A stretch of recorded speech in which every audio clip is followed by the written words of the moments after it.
ओम शांति। आज हम सागर मंथन का आध्यात्मिक रहस्य क्या होता है, उसकी अलग अलग विशेषताएं हैं जो सागर मंथन के अंदर अनेक चीज़ें निकली उसके अंदर, उसका रहस्य क्या है आज हम वो समझेंगे। तो दिखाते सागर मंथन में सबसे पहले हलाहल विष निकला। ये विष का मतलब क्या होता है? हमारा जो जीवन है अति मूल्यवान है, श्रेष्ठ है, और हमारे जीवन में अनेक तरह के नकारात्मक विचार, संस्कार, स्वभाव जो हैं वो हमारे जीवन में कैसे प्रभाव डालते हैं। तो कहते हैं जब सागर मंथन हुआ तो सागर मंथन में देवता और दानव दोनों ने मिलकर किया। सागर मंथन में देवता भी थे और दानव भी थे, लेकिन उसे मथने के लिए, सागर मंथन के लिए कहते मंदराचल पर्वत को सागर में स्थापित किया।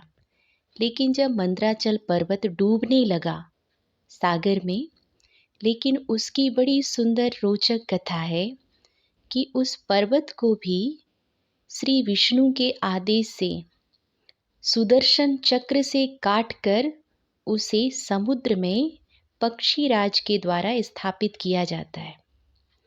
और फिर जब वो पर्वत ही डूबने लग जाता है तो कहते हैं देवताएं भगवान से प्रार्थना करते हैं, तो भगवान स्वयं वहाँ पर उस पर्वत को डूबने से बचाने के लिए जो एक कछुए का रूप दिखाते हैं कि वो वहाँ पर आकर के उस पर्वत को उसके नीचे बैठ जाता है बैलेंस बनाने के लिए, ताकि वो पर्वत डूबे नहीं। तो देवताओं और असुरों को लगा कि हम जब मंथन करेंगे तो शायद हमें जल्दी अमृत की प्राप्ति हो जाएगी, और अमृत प्राप्ति तो इतने सहज होता नहीं है, बड़ा कठिन कार्य है। बड़े मुश्किल से तैयार होते हैं कि मथनी के लिए रस्सी का प्रयोग बासुकी को बनाया जाता है, और जो भी सिर की तरफ होगा और जो पूंछ की तरफ होगा, तो जब मंथन करेंगे तो उसका जहर भी निकलेगा बासुकी का। तो देवताओं में आपस में ही कहते मतभेद हो जाता है कि वो कहता है नहीं, हम तो पूंछ पकड़ेंगे, लास्ट की तरफ रहेंगे। कोई कहता है हम इस तरफ नहीं रहेंगे। लेकिन अंत में तैयार हो जाते हैं।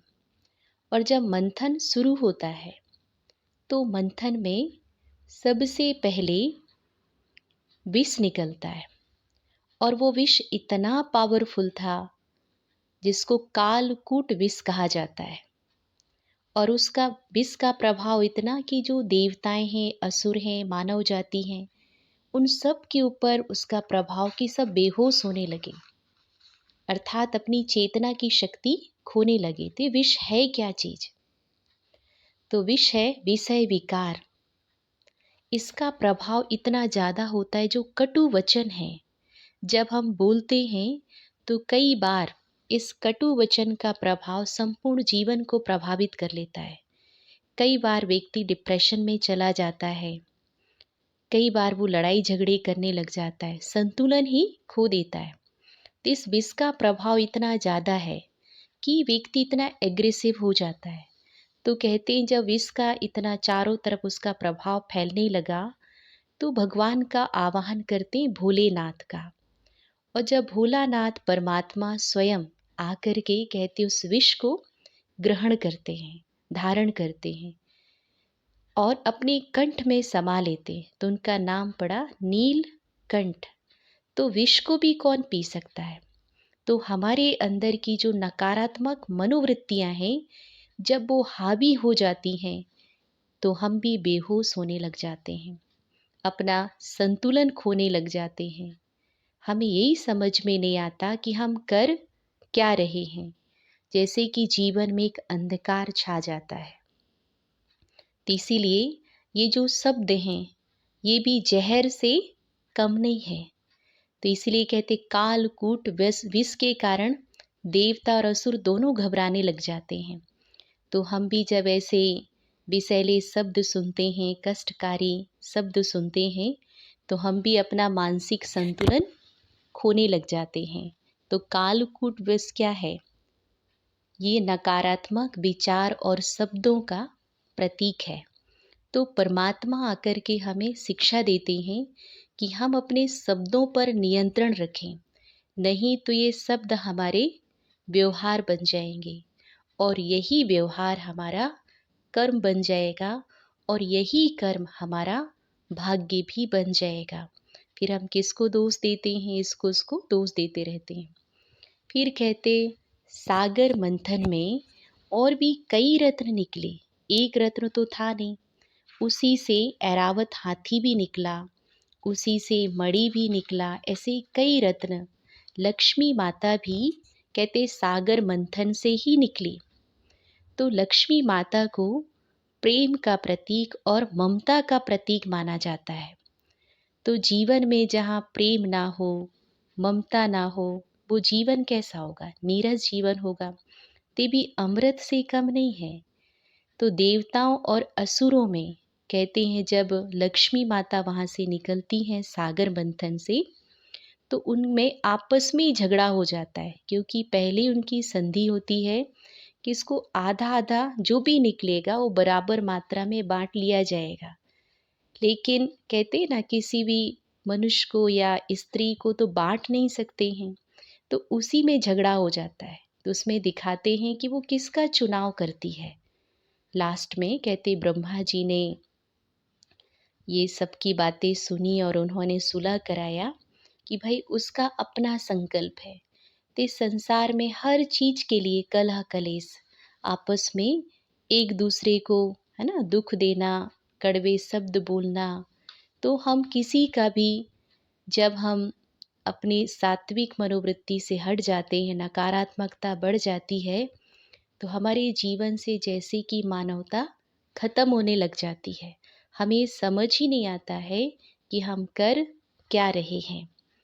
तो कहते हैं सागर मंथन जब हुआ तो सिर्फ एक चीज नहीं निकला, लक्ष्मी जी भी वहीं से निकली और भी अनेक रत्न निकलते गए। और जब अनेक रत्न निकले तो आपस में ही उनमें उन्होंने सोचा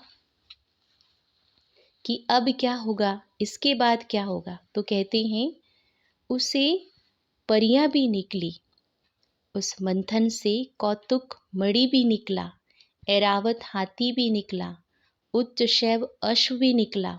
तो इनका मतलब क्या है? कामधेनु गाय भी मंथन से ही निकलती है। तो कामधेनु गाय का मतलब क्या है, अर्थ क्या है? कामना पूर्ति करने वाली गाय।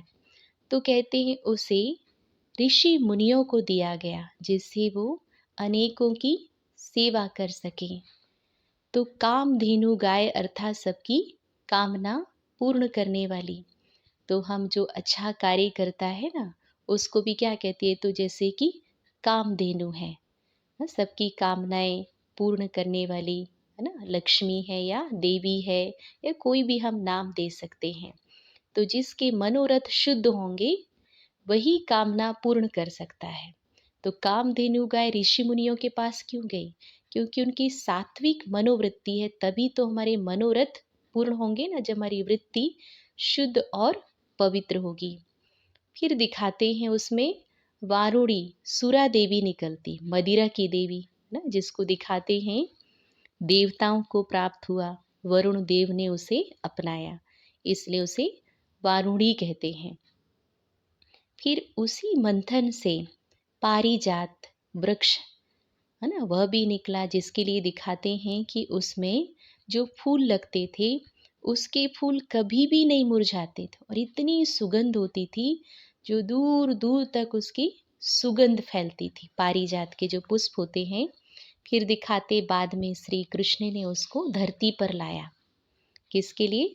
दिखाते सत्यभामा के लिए ना, उसके जिद के कारण उसको पारिजात के पुष्प को वो सृष्टि पर लेकर आते हैं। तो कभी ना मुरझाने वाला फूल पुष्प, तो जब हमारे मन में हमेशा हर एक के प्रति शुद्ध मनोवृत्ति होंगी तो हम हमेशा ही खुश रहेंगे और हमारे श्रेष्ठ विचारों की खुशबू दूर दूर तक फैलती रहती है। फिर उसमें दिखाया मंथन में उच्च शैव अश्व, तो अश्व श्वेत रंग का अश्व था वो भी, और कहते इतना शक्तिशाली घोड़ा था जो सप्त नदियों के संगम स्थल से प्रकट हुआ और असाधारण शक्ति से संपन्न था, और वह अश्व भी इंद्र को प्राप्त हुआ। तो अश्व सैव श्वेत रंग का घोड़ा, ये हमारी इंद्रियों का प्रतीक है कि हमारी इंद्रियां कितनी शुद्ध और पवित्र हैं।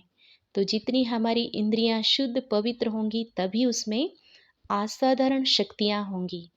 और जब हमारी इंद्रियों में अशुद्धता आती जाती है, हमारे विचार व्यवहार कर्मों में इम्प्योरिटी आती जाती है, तो श्वेत रंग तो क्या कहेंगे, काला रंग हो जाता है उसका।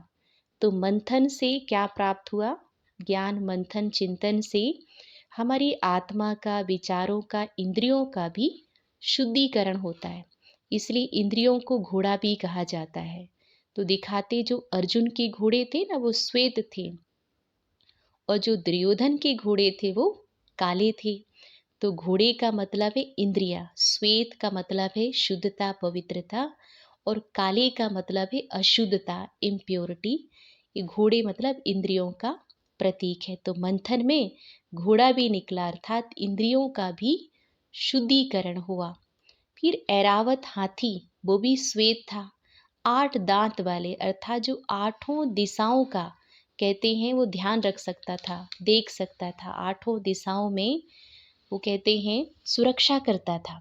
चाहे बारिश हो, तूफान हो, कुछ भी प्राकृतिक आपदाएं हो, उसमें इतनी शक्ति थी किसके अंदर, जो ऐरावत हाथी था 8 दांत वाले। बाकी नॉर्मल हाथी तो 4 दांत के ही दिखाते हैं, लेकिन वो असाधारण हाथी था। और हाथी भी दिखाते हैं उसको किसी का कोई प्रभाव नहीं पड़ता, वो राजाओं की तरह रहता है। कितने भी कुत्ते भूखते रहे ना तो भी हाथी को फर्क नहीं पड़ता है।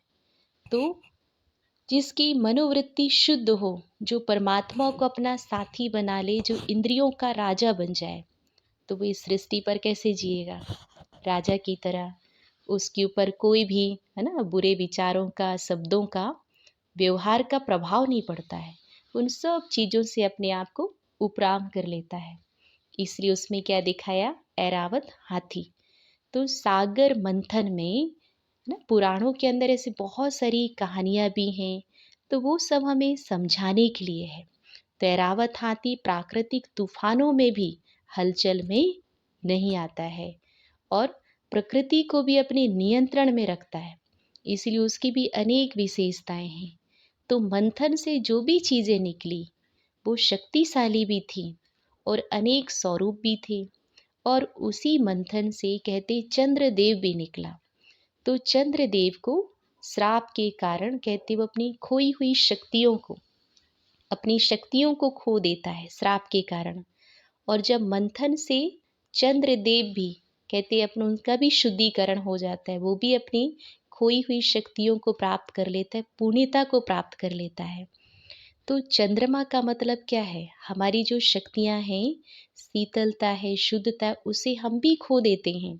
लेकिन जब श्रेष्ठ ज्ञान चिंतन मंथन साधना से हम वापस अपनी पूर्णता अर्थात सद्गुणों को प्राप्त करते हैं। तो सागर मंथन से ही चंद्रमा भी निकली। फिर दिखाते हैं उस सागर मंथन में अनेक दिव्य शक्तियां भी लिखी। शंख भी निकला, पंच जन शंख कहा जाता है। तो कहते वो जो शंख था श्री विष्णु जी को प्राप्त हुआ, और उस शंख को कहते युद्ध के समय बजाया करते थे। तो शंख का मतलब है हमारे शब्द, और शास्त्रों के अंदर सबके शंख दिखाते हैं। अर्जुन का भी शंख है, श्री कृष्ण जी के पास भी शंख है, और दुर्योधन के पास भी है, मामा शकुनी के पास भी है, सभी के पास शंख है। लेकिन जब वो शंख बजता है तो पता चल जाता है किसका शंख बज रहा है। तो कहते जब शंख बजता था तो युद्ध आरंभ होता था, और शंख जब बजता था तो समाप्ति भी होती थी। तो शंख क्या चीज़ है? शंख हमारे शब्द हैं। इन्हीं शब्दों से युद्ध भी आरंभ होता है और इन्हीं शब्दों से शांति भी होती है और इन्हीं शब्दों से पूजा, आराधना, प्रार्थना भी होती है। तो शंख का मतलब है शब्द। कहते जब शंख बजता है तो चारों तरफ की नकारात्मक ऊर्जा खत्म हो जाती है, एक पॉजिटिव एनर्जी फैलती है।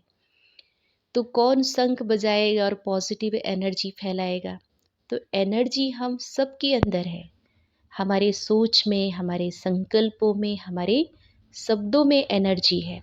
और अगर ये एनर्जी शुद्ध पवित्र हो जाए, प्रेम से, करुणा से, दया से भर जाए, तो ये शब्दों की ऊर्जा, विचारों की ऊर्जा सचमुच में वायुमंडल को शुद्ध बनाएगी। तो शंख भी किसका प्रतीक है? हमारे शब्दों का ही प्रतीक है। तो वो शंख भी कहाँ से निकला, उसका शुद्धिकरण भी कहाँ से हुआ? सागर मंथन से। तो जितना हम श्रेष्ठ विचारों का चिंतन मंथन करेंगे, तो हमारे शब्द भी श्रेष्ठ और वरदानी और सुखदायी बन जाएंगे। फिर दिखाते हैं सागर मंथन से दिव्य धनुष निकला। तो दिव्य धनुष कहते श्री विष्णु ने धारण किया। इससे कहते जो भी बाण छोड़ा जाता था वो लक्ष्य को कभी नहीं चूकता था, वो लक्ष्य को ही प्राप्त करता था। तो उस दिव्य धनुष की विशेषता थी, लक्ष्य को, है ना, साधने वाला, लक्ष्य को टच करने वाला। तो हमारे जो शब्द हैं, ये भी हमारा जो मुख है ना, ये भी धनुष के समान ही है। तो सागर मंथन में क्या निकला? धनुष। और बड़ा शक्तिशाली था। तो हमारे शब्द भी साधारण तो होते नहीं हैं। इन शब्दों में इतनी ऊर्जा है कि ये किसी को सुख भी दे सकते हैं, दुखी भी कर सकते हैं। अनेक गुण हैं इसके अंदर, अनंत, जिसका हम के वर्णन भी नहीं कर सकते हैं। तो दिव्य धनुष अर्थात सबको सुख देने वाला। तो कहते जब भगवान के अलग अलग अवतार हुए ना, तो धनुष का स्वरूप बदल गया। और इस धनुष को किसने बनाया था? तो कहते हैं विश्वकर्मा ने बनाया था, देवताओं के लिए बनाया था। और अलग अलग जब भगवान के अवतार हुए तो अलग अलग रूप में ये धनुष उनके काम आया।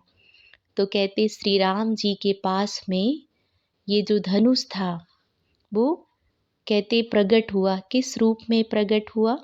कहते जब भगवान अवतार लिए ना, तो इस धनुष का नाम था दंड। कहते ना जब वो श्री राम जी के पास आया और जब श्री कृष्ण जी के पास आया तो कहते इस धनुष का नाम पड़ा सारंग। तैसे विभिन्न रूपों में प्रकट हुआ, विभिन्न रूपों से प्रकट हुआ। तो धनुष की अपनी अपनी शक्ति थी। तो धनुष से जो भी बाण निकले वो अपने लक्ष्य तक जरूर पहुंचता था, बिना लक्ष्य को कहते हैं भेदे वो वापस नहीं आता था। तो हम भी जब किसी को कुछ भी बोलते हैं, किस भी दिशा में खड़े होकर के बोलते हैं, तो उसको जा कर के लग ही जाता है, चाहे वो व्यक्ति कहीं भी बैठा हो, है ना, किसी भी दिशा में बैठा हो। तो जरूरी नहीं कि हम उसी दिशा में खड़े होकर कुछ भी बोले तब उसको प्रभाव पड़े। तो धनुष का मतलब, बाण का मतलब क्या है? धनुष फिर बाण। बाण का मतलब है वाणी और धनुष का मतलब है मुख। तो सागर मंथन से वाणी का भी शुद्धिकरण हुआ कि हमें जो ईश्वर ने वाणी दी, मुख दिया है, इस मुख का भी सोच समझ करके प्रयोग करना चाहिए शब्दों का।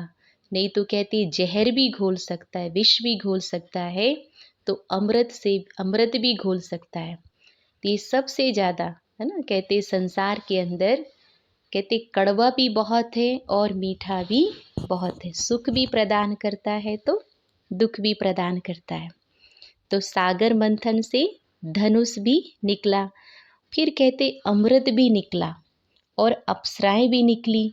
तो जो अप्सराएं निकली ना, तो कहते वो भी स्वर्ग लोक में गई, इंद्र के लोक में, जो वहाँ की शोभा बढ़ाती थी। फिर उसी कहते हैं सागर मंथन से धन्वंतरी भी निकला। धन्वंतरी अर्थात जो आयुर्वेद चिकित्सा के देवता अमृत। तो सागर मंथन से कितनी चीजें निकली। आयुर्वेद का मतलब क्या है, कहते धन्वंतरी जी लेकर आते हैं आयुर्वेद को, अर्थात स्वास्थ्य। तो जितने अच्छे विचारों में रहेंगे, परमात्मा के चिंतन में रहेंगे, श्रेष्ठ कर्म करेंगे, है ना। सागर मंथन की कितनी अथाह विशेषताएं हैं। तो हम स्वस्थ भी रहेंगे, मानसिक रूप से भी स्वस्थ रहेंगे और शारीरिक रूप से भी स्वस्थ रहेंगे। फिर कहते उससे अमृत निकला। तो अमृत क्या चीज है, तो कहते देवताएं उस अमृत को पी कर के अपनी खोई हुई शक्तियों को प्राप्त किया। लास्ट में निकला है अमृत, शुरू में नहीं निकला है। और उस अमृत के लिए भी बड़ी लंबी कहानी है। कहते जब उसका अमृत जो निकला तो कहते उनमें भी आपस में झगड़ा हुआ और वो अमृत को लेकर के भाग गए। लास्ट में कहते उस अमृत को भगवान ने मोहिनी रूप धारण करके देवताओं को पिलाया। तो उनमें भी आपस में झगड़ा हो गया अमृत के लिए। और अब यहाँ पर दिखाते जो असुर है उनको भी अमृत चाहिए और देवताओं को भी अमृत चाहिए। लेकिन भगवान को किसको पिलाना है अमृत, देवताओं को।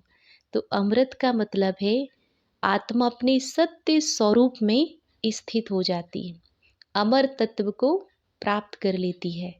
क्योंकि जब हमें संसार में, इस नाटक क्षेत्र में, सृष्टि पर जब हम पाठ बजाते हैं तो पाठ बजाते बजाते हम सीरियसली अपनी शक्तियाँ खोते जाते हैं। क्योंकि हम अपने आप को भूलते जाते हैं। जितना बॉडी कॉन्शियसनेस बढ़ता जाता है, सांसारिकता हमारे जीवन में बढ़ती जाती है, आसुरी मनोवृत्तियाँ प्रबल होती जाती हैं। तो आसुरी मनोवृत्तियों के प्रबल होने से जो दैवी शक्तियाँ हैं, अर्थात हमारे अंदर की जो दिव्यता है, शुद्धता है, वो धीरे धीरे करके खत्म होती जाती है और आत्मा अंदर से कमज़ोर होती जाती है। और जितना वो अंदर से कमज़ोर होती जाती है तो अधीनता बढ़ने लग जाती है बाहर की। क्योंकि हमें हर चीज़ बाहर से चाहिए, खुशी बाहर से चाहिए, सुख बाहर से चाहिए, शांति बाहर से चाहिए, प्रेम बाहर से चाहिए, हर चीज़ बाहर से चाहिए। तो जैसे कि हम संसार में दौड़ लगाते हैं, ये भी चाहिए, ये भी चाहिए, ये भी चाहिए, ये भी चाहिए, तो मिल तो बहुत कुछ चीज़ें जाती हैं, लेकिन उसके बाद में भी हमारे जीवन में शांति कहाँ है। कहते हैं समय के साथ में साधन बढ़ गए, सुविधाएं भी बढ़ गए, रिश्ते भी बढ़ गए, सब कुछ बढ़ने के बाद में भी आज इंसान अकेला है। हर इंसान अपने आप को अकेला अनुभव कर रहा है, अपने आप को कमज़ोर अनुभव कर रहा है। क्यों? सबके साथ रह कर के अकेला क्यों है? क्योंकि जितना हमारे अंदर नेगेटिविटी बढ़ती जाएगी, हमारे स्वभाव संस्कार बिगड़ते जाएंगे, तो हमारे रिश्ते वैसे भी खराब होंगे। आजकल हम एक दूसरे से बातचीत नहीं कर पाते प्रेम से, लोग 5 मिनट बात नहीं कर पाते। क्यों? क्योंकि आपस में ही झगड़ा हो जाता है, एक दूसरे की कमी कमजोरियां देखने लग जाते हैं, है ना, एक दूसरे को नीचा दिखाने लग जाते हैं। तो आपस में ही कहते हैं हलचल शुरू हो जाती है, तू मैं हो जाती है। तो सागर मंथन से हमें क्या सीखने मिला? ये शास्त्रों के अंदर हमारे ऋषि मुनियों ने, जिन्होंने भी इतना सुंदर कहानी या कहें सागर मंथन की जो हमें विशेषता सुनाई है, वो किस लिए सुनाई है? हमें जीवन में कुछ सीखने के लिए। ये सारी हमारी मानसिक स्थिति का प्रतीक है। तो जब हम जीवन में आध्यात्मिकता को अपनाते हैं, परमात्मा का साथ मिलता है, अच्छे लोगों का संग प्राप्त होता है, तब हमारे जीवन में मंथन चालू होता है। मंथन तो हम पहले भी कर रहे होते, ऐसा नहीं है कि मन में विचार नहीं आते हैं, विचार तो हमेशा आते हैं। लेकिन हम उन विचारों की ऊर्जा, है ना, उनमें जो शक्तियां हैं उसे हम पहचानना शुरू करते हैं। नेगेटिव क्या है, पॉजिटिव क्या है। तो ईश्वर ने देखो हमें वाचा भी दिया है, जीवन भी दिया है, सब कुछ मिला है, लेकिन हम उनकी विशेषताओं को नहीं समझ पाते हैं। तो उस सागर मंथन में जो अमृत मिला, तो कहते हैं देवताओं का रूप धारण करके राहु ने भी अमृत पी लिया और जैसे ही भगवान को पता चलता है तो कहते उसका गला काट दिया। तो उस दो रूपों में विभाजित हो गया, एक तो उसका गर्दन है और एक उसका धड़ है। तो कहते दोनों अलग अलग हैं। उनका नाम पड़ा राहु और केतु। तो ये राहु और केतु कौन है? राहु केतु का मतलब है जो अपने राह से भटक जाए, और केतु का मतलब है जो किंतु परंतु में लगा रहे, है ना, दूसरों को देखता रहता है, ऐसा क्यों, वो क्यों। और राहु कहते जिसको भी छाया पड़ जाए राहु की, तो कहते बड़ा अशुभ होता है।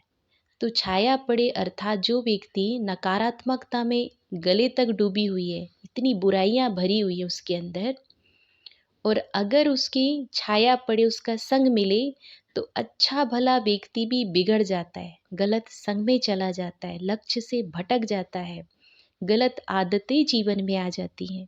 उसका प्रतीक कौन है? राहु। और वो इंसान भी किस में लग जाता है? किंतु परंतु, इन सब चीज़ों में उलझ जाता है। तो जीवन के सत्य को हम भूलते जाते हैं। तो सागर मंथन से हमें क्या सीखने मिला? ये हमारी मन की मनोस्थितियाँ हैं, जो हम जब मंथन करते हैं, श्रेष्ठ विचारों का चिंतन करते हैं, अच्छे मार्ग पर चलते हैं, तो हमें भी जीवन में बहुत हिम्मत रखनी पड़ती है, साहस रखना पड़ता है।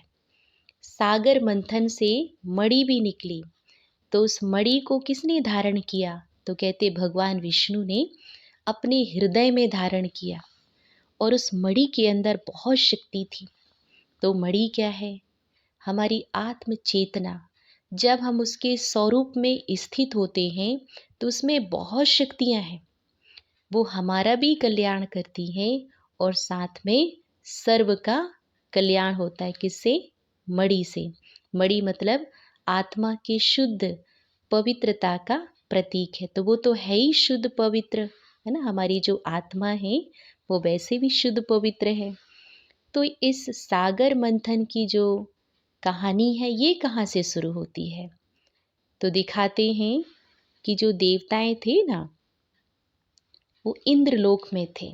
तो इंद्रलोक में जब ऋषि जाते हैं, महर्षि, तो उन्होंने एक माला दिया। किसको? इंद्रदेव को। लेकिन उस माला को, फूलों का जो हार था, इंद्रदेव ने किसको पहना दिया? हाथी को। और हाथी ने क्या किया? ऐरावत ने, कहते पैरों से कुचल दिया। और जैसे वो पैरों से कुचला, तो जो दुर्वासा ऋषि थे बड़े क्रोधित हो गए कि ये हमारा अपमान हो गया, और उन्होंने श्राप दिया। तो कहते उस श्राप के कारण देवताओं ने अपनी शक्तियां खो दी। तो माला क्या है और श्राप क्या है? तो जब हम अपने जीवन में किसी का मान सम्मान नहीं कर सकते, जब ईगो आ जाता है जीवन में कि मैं ये हूँ, मैं बहुत बड़ा हूँ, मैं संपन्न हूँ, मैं बहुत बुद्धिमान हूँ, मैं धनवान हूँ, ऐसे कई तरह से हमारे जीवन में जब ईगो आ जाता है, अभिमान आ जाता है, तब हम क्या करते हैं? किसी का सम्मान नहीं कर पाते हैं, किसी की भावनाओं को समझ नहीं पाते हैं। जैसे आँखों के सामने ना पर्दा आ जाता है, या आँखों में कोई कचरा आ जाता है, तो हमें चीज़ें दिखाई नहीं देती हैं। ऐसे ही जब हमारे जीवन में बुराइयाँ आ जाती, अभिमान है, क्रोध है, नफ़रत है, तब हमें भी लोगों का मान सम्मान दिखाई नहीं देता। हमें लगता है मैं ही श्रेष्ठ हूँ, और उसके कारण हम अपमान कर देते हैं। और उसके कारण धीरे धीरे, कहते उस श्राप से उन्होंने शक्तियाँ खो दी। इसलिए देवताओं को क्या करना पड़ा? सागर मंथन करना पड़ा। तो ऐसे हमने भी तो अपनी शक्तियाँ खोई है।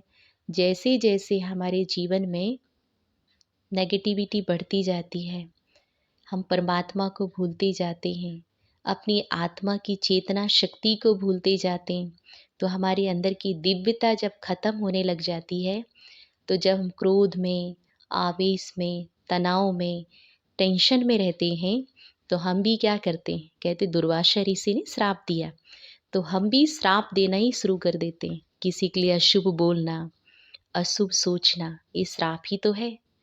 तो ज़्यादातर हमारा जो मन है वो दुखी होता है कि सुखी होता है? ये तो हम सभी जानते हैं कि ज़्यादा से ज़्यादा समय हम दुखी रहते हैं, परेशान रहते हैं, चिंता में रहते हैं, टेंशन में रहते हैं। तो फिर हम क्या देते होंगे सबको? अपने आप को भी श्राप ही देंगे ना। और जब हम सुखी रहते हैं, खुश रहते हैं, तो अपने आप हमारे अंदर से क्या निकलती हैं? दुआएँ निकलती हैं, वरदान निकलता है। और जितना हम दुआएँ देते जाते हैं, तो हमने जो शक्तियाँ खोई है, वो धीरे-धीरे हमारी शक्तियाँ बढ़ने लग जाती हैं। तो हमें सागर मंथन की कहानी से, कथा से क्या प्रेरणा मिली कि हमें किसी भी परिस्थिति में घबराना नहीं है, डरना नहीं है। ज़हर का मतलब है जब हम अच्छी मार्ग पर कदम रखते हैं कुछ अच्छा करने के लिए, तो हमारे मन के अंदर इतना ज़हर भरा पड़ा है नकारात्मक विचारों का, संस्कारों का, वो हमारे